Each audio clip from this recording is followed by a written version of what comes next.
folks at home. I'm surprised. I've been trying to get this darn thing to work forever. See if I can get a nice stable background for us here. Ta-ta. Hold on a second.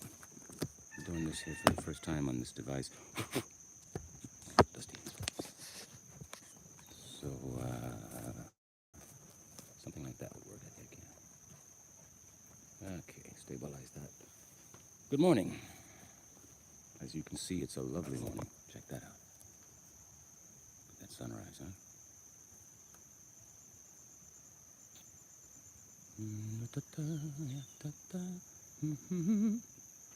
It's a beautiful morning. I left the U.S. for the first time, permanently for the first time, in 2002 or 3.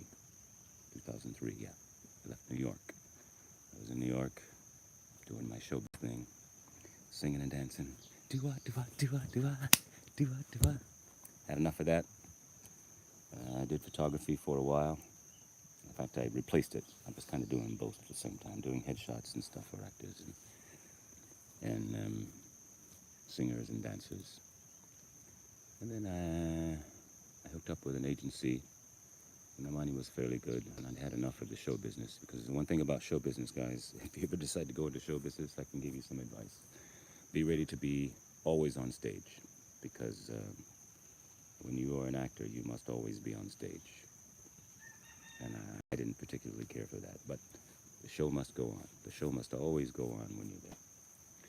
So I had enough of that. I left, decided, okay, what do I want to do? I want to live on a boat, to tell you the truth. I want to sailboat, and I want to cruise the Caribbean. And I had worked on some ships before, so I decided, okay, I'm going to go down, work on a ship, save money, because you don't have to really spend money on the ship. You know, they pay for you to get your food and all that stuff aboard. So you can just save money while you're there. It's a good way to save money, by the way, if you've never done that before. And I went as a performer. I got into the show. And my plan was to save money, do my photos, get, go off on the islands and kind of pick the brains of the people in the area, find out about boats, and all that stuff that I needed. And get the hell away from the cold winters of New York City and just the areas in general that I was there. Well, as it turned out, life is what happens while you're busy making plans. First night on the ship, I met a Polish girl, and I ended up in Poland, which is even colder than New York. And actually, first I went to Budapest. She joined me there. We lived there for about a year. That didn't go so well. Wow. Then we moved back to Poland, and eventually broke up. And then I met another Polish girl, Gypsy this time. Oof. I thought the last one was bad. This one I think this one broke me down too. But it was my fault. I chose it. I knew it. In fact, the first night that I was early in our relationship, I looked at her and I said, you know what? You and I, we're either gonna conquer the world, or we're gonna fall deep into the shadows. And I tried really hard, but she chose the shadows. She was a bit younger than me too, so it was all my fault. I should have known, but I think I had to go through this. I had to fall low as I did. Anyway, before I fell low, we had a great old time. We moved to Costa Rica and kicked up a row there for a while. Bought some land, had a good old time there. Got involved with some wrong people and started some bad habits that I finally kicked. Got myself out of there. Basically lost everything there though, or sold it dirt cheap. Then I went back to Asante Sana. Then I went back to, where did I go after that? Poland for a minute. I don't know why I was chasing this girl around. I was so stupid, stuff like this. You look back and you go, fuck, what was I thinking? What was I thinking? What was I thinking? It could have been so much different. There were so many signs that I just ignored because, I wanted it to work out the way I wanted instead of just looking at the way it was and saying to hell with this and moving on. But I had so much invested in it, I couldn't let it go. It took a while, even after it was done. Went back to the States for a few months only, and then I left again for good. And I moved first to South Africa, stayed there for a while, and then I moved to Thailand. I said, you know what? I'm going to move to Thailand. This movie, The Beach, inspired me, of course, like so many others. But it is a nice place, a really nice place. And but it has its things too, and it's really far away. And after a while, I decided, all right, enough of that. Some years, these visa runs were driving me nuts, having to go back and forth to either Burma or Malaysia to get a stamp. Man, and they were cleaning your pockets out there too. They've got it down to a system, a really well-oiled machine of how to drain the pockets of the foreigners. So eventually I met up with my now partner of more than 10 years and moved to Tunisia, North Africa, this time. And that went really well. And we decided, you know what, we don't want to be here because it's way too restrictive.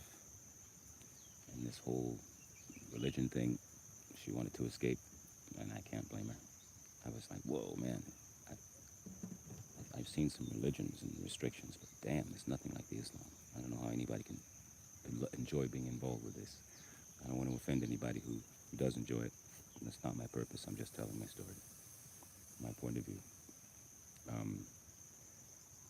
Then we moved first, actually we moved to Thailand. She came to Thailand. And we stayed there for a while, and then we decided enough of this, and we went all the way to Honduras. Stayed there for about a year. And then we said, okay, enough of that. And we moved to Mexico, stayed there for a couple of years. And we said, okay, enough of that. What we really want to do is get the heck off of this grid. When I was in Costa Rica the first time is when I first started hearing, I guess that's about 15 years now, something like that, maybe 16 or more. I first started hearing about, 2008. I think that was the first time, 2008. So what would that be? 12 years, something like that, 13. And I saw a film with Alex Jones.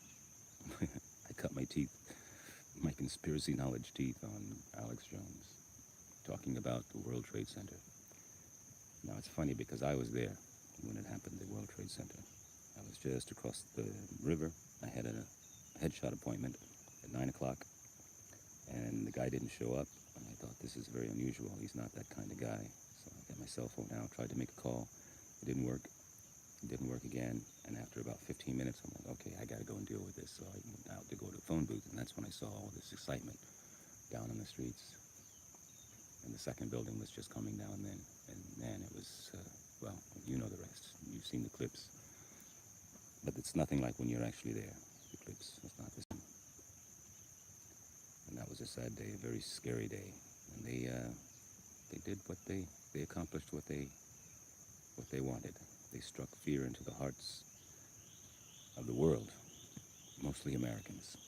And they got them all angered and riled up and in fear, and they did just what they wanted them to do. They said, do whatever you want, take away whatever you want, just keep us safe.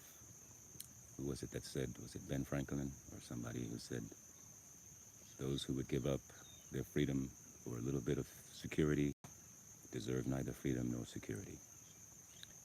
And this that's happening today is just another part of what was started even before the World Trade Center.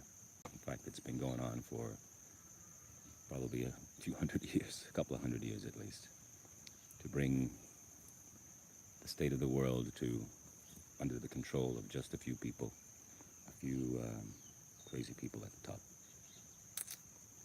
So after years of going through moving around, trying to find the perfect spot to settle in. We finally decided, there is no perfect spot. Everywhere I went, people are basically the same. They believe the same things. They listen to the same music. They listen to the same news outlets. The governments are all the same. It's just one big control mechanism to keep themselves living fat and being able to do all the things you would not believe that they do and get away with it. Now they want to bring it out into the open. Now they want to make pedophilia okay. They want to make it a sexual preference, not a sickness, not an evil sickness. So that's what we're working on today, guys. And I had enough a long time ago. I was preaching and preaching. I was on Facebook, sorry. Facebook. Posting like crazy. Doing all my research. I just really started diving into this, going, whoa, look at this, look at this. The false flags throughout history, the whole Holocaust thing, and you get past the surface, the cover story that the whole world seems to think is what it was. You start to find out what really happened. In so many cases, you realize, man, this world is not a place you really want to be in, at least not me.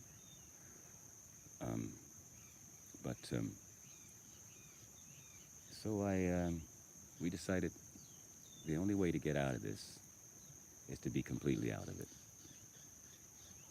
So we had this plan to go and just rough it in the jungle.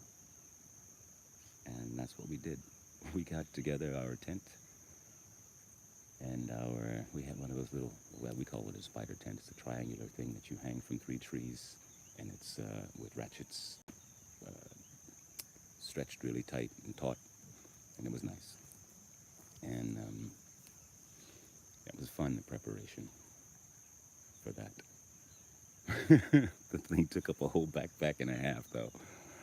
We overdid it. We had way too much stuff with us. I don't know what the hell we were thinking, but, we had to learn it. We had to do it. Sometimes you just have to jump in and learn it that way. So we've been out here for about 5 years. We ended up going back to a small town because where we were it wasn't working. And we needed to deal with that. So we went back and we decided we were just going to pass through. And we ended up staying because it was a nice little town. And we said, you know what? We could be just on the outskirts. We could teach. We could do all kinds of things. Between the two of us, we knew we had the talents to survive anything, really.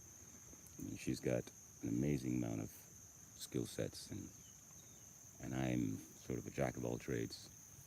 Really, in my career, I've been in show business. I know all about show business, in and out. Photography, I've worked with the best, world-class photography. I've always built things since I was a child. All this furniture that you've been seeing, if you haven't, you will eventually. It's a natural for me. And I'm a good problem solver when it comes to things like that. Check out some of my other videos, you'll see. But she speaks like 5 different languages. And, it doesn't hurt to be a woman. That always helps. When we're in a situation, it's like, there's a guy there, I think you should handle it. There's a woman there, I think you should handle it. So we're a team. We're a really good team. And it's been like any other relationship that I've ever been in, especially longer. After, 10 years, 11 years. And no serious problems. We had a couple of heated arguments, but that's it. Nothing like this other stuff. It went crazy, man. I can tell you with some of these, a few of them. I could tell you some horror stories. It's just not in my nature. Again, you look back on parts of your life and you're like, what were you thinking? Anyway, I hit rock bottom. And I think I had to, in order to grow up again. Sometimes you have to die a bit before you grow again. It's that poem from the Fantastics, the musical. There's a curious paradox which no one can explain. Who understands the secret of the reaping of the grain? Who understands why spring is born out of winter's laboring pain? or why we all must die a bit before we grow again. I do not know the answer. I merely know it's true. I hurt them for that reason, and myself a little bit too. So that's kind of what it's been about now. And I'm in my 50s now, and I look back and I've had a very rich journey. I don't know if I'd change a thing, even those mistakes, to tell you the truth. Because as I said, that's what gives me the understanding of this world that I do now. And with all that's happening, and all the preaching that I did, and the warnings, and the things slowly unfolding, it's obvious now to a lot of people who ignored it then that, I don't like to say I told you so, but I told them so. But I think what's the weirdest part of this whole scenario is, guys, it has caused so many people to wake up, and just as many people to go even deeper into sleep. Is that weird? Is that some kind of phenomenon, right? It's like, wow. But anyway, here we are. We have done quite a bit in the last 6-7 months. We've got half a house built, got one little bedroom built, we got the kitchen all set up. So we got a nice smooth running outfit, you know. We got our coffee regularly. We know how to get back and forth to the city in about 15-20 minutes. And we got a routine down. The garden's growing nicely. We got to make that bigger. We got to figure out how to deal with these cows that keep stealing all our stuff. They stole the towel from the toilet last night again. That's the second time. I've lost pants. I've lost shirts. We lost hammocks. We've lost towels. They haven't taken any shoes yet, but they love plastic. I don't know what it is they like about plastic so much. There's one they keep this like Coke bottle thing. They just keep chewing on it. They can't break it up though. That kind of plastic you can't break up with your teeth. So we keep hearing it all the time from a distance. Oh, they'll come back. They're back again. I haven't had any serious illnesses here, except for two actually. The one now, the shingles, and the one earlier when we were really in the other jungle. I got dengue, and that's when I got ripped off because I was just immobilized and sleeping all day and total weak. And they came in and stole our stuff. But hell, you know, that happens everywhere. So it's not to say I'm in a bad place, because the same thing would have happened in Arkansas, in Germany, and trust me, people are the same everywhere. I've lived all over this world. I lived in something like 10 or 11 different countries. And I've traveled to many, many, many more. So don't believe the hype, guys. But they are very different, of course, in ways as well. For instance, I got in the habit of using water instead of paper in the bathroom when I was in Thailand. I mean, they have a lot of bidets and stuff in South America. But that was in my younger years, and I just thought that was a, cool little machine. But in Thailand, they use it. There's no toilet paper in the bathroom. It's just a water pump. And I'm like, wow, that makes a lot of sense. It's a lot cleaner to wash than it is to smear or wipe. So anyway, there are lots of little differences like that in various places of the world. But basically, the people are the same. I mean, they get the same stuff. They're all watching YouTube. They're all watching MTV, or it used to be MTV. Same TV shows. They all had all the same game shows. You see The Price is Right in the States. You go to Thailand and they have their version of The Price is Right. Just Asian faces instead of Western-looking faces. And so I wanted to give a quick rundown. I mean, that was a very rough draft of just the last 13 years or something like that, since 2003. Yeah, there's a whole lot that came before that, and a whole lot that's, in the middle of what I just told you. But some people were asking about my journey and how we got here and how we decided to do it. I've never been one to be afraid of doing adventurous things. You know, most people, in fact, a lot of people live vicariously through me. You know, they decided to take the, you know, 9 to 5 thing, have a wife and 2.3 kids or whatever. And earlier, I used to keep in touch more. They're like, yeah, so where are you now? What are you doing? Tell me about the girls. And what's it like there? And, you know, but they would never do it. And my family would always say, hey, when you coming to visit? And I'm thinking, I don't want to go there. I've seen that place. I know where you are. Come see where I am. They never did. My mother did once. She came to visit me in Costa Rica. And my cousin, he comes, in fact, he's going to be coming here. And that's what we built the bedroom for, by the way. When he said he was coming, I was like, uh-oh, we need a place for him to sleep. So we built that. But this whole thing broke out, and it got worse and worse, and so it had to be postponed. So we're sleeping in it now, keeping it warm for you, Tara. What else was I going to say? So yeah, there was a lot of stuff that happened in between that, and in between that quick little outline I gave you.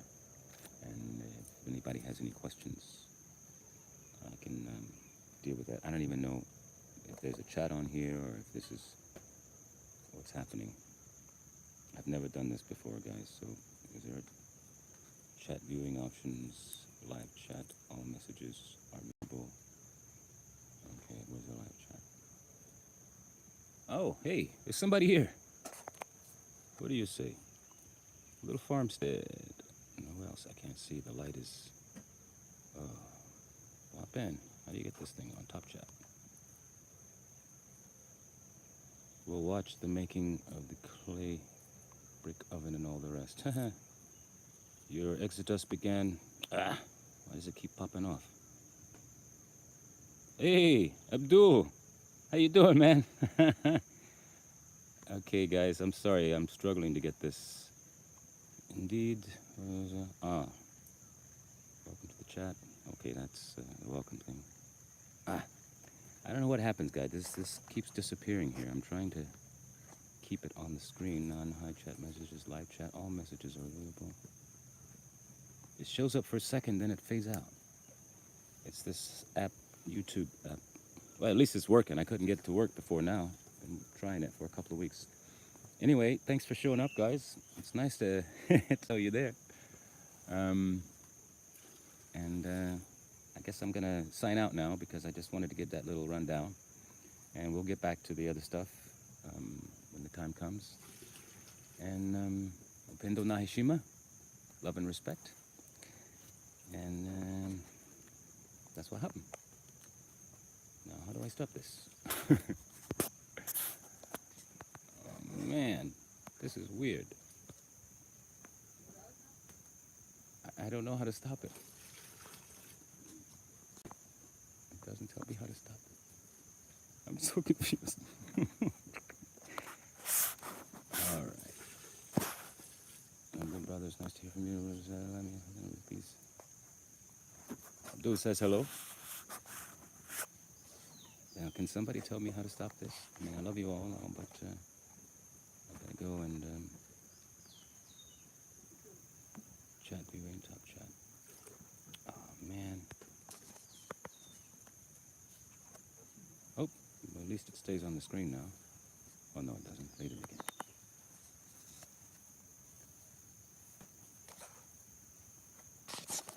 Even if I turn it, what's this? Orientation is locked. Okay, can't do that. I just clicked on the lock. That doesn't work. Here we go. Yes. All right. You sure you want to stop streaming?